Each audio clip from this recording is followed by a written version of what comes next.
I have some very basic beliefs when it comes to not only just sales planning, but business in general. I told you earlier, a plan should be easy on paper. That's my most basic belief. In today's world, man, we have more confusion.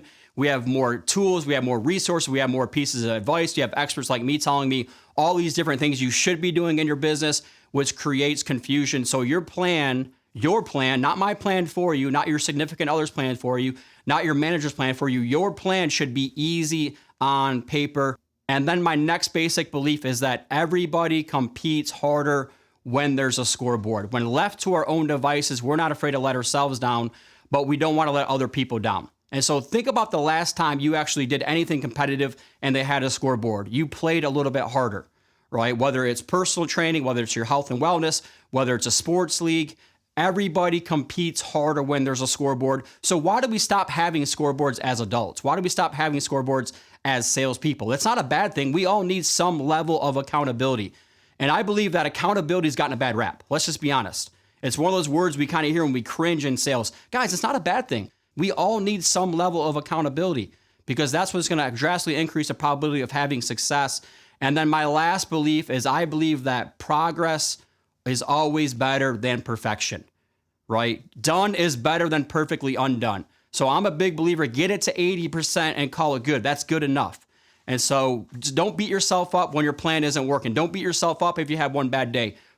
Focus on the progress over the perfection every single day. And again, good things are going to happen for you.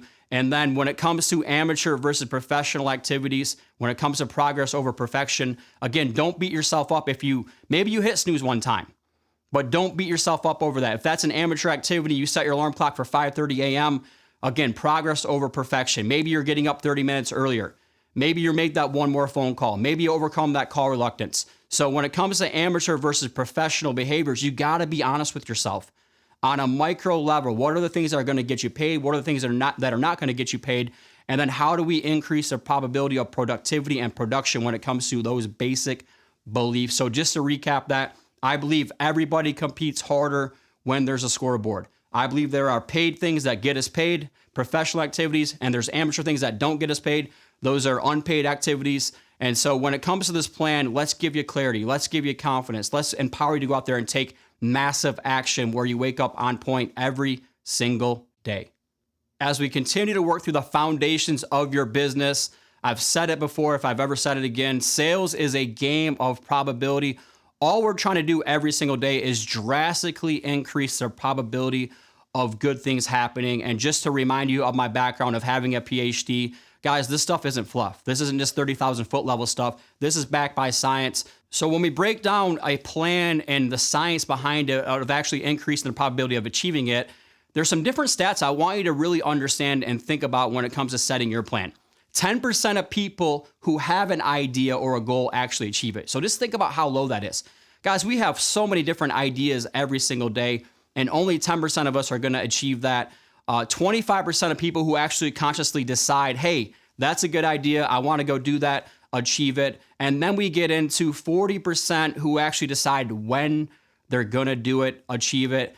50% of people who actually plan out how they're going to do it, achieve it. And then we get into 65% when you commit to somebody else to doing it. So just to recap this before I get into the 95%, 10% of people who have an idea achieve it, right? An idea, let's say you're laying in bed, an idea pops in your mind, you don't do anything with it, right? And then we get into the 20% where you decide, you write it down, 25% decide, hey, that's a good idea, I want to go do that. And then we get into 40% is where you start to plan out how or when you're going to do it.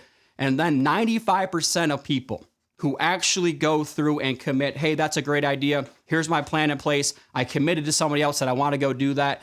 And then now you meet on it regularly. That's why you need coaches in your life. Everybody needs a coach in their life. We all need some level of accountability and drastically increasing probability when you meet on it regularly. When you tell somebody, hey, I want to go do this. When you have accountability partners, now good things are going to happen for you and your business and in your life.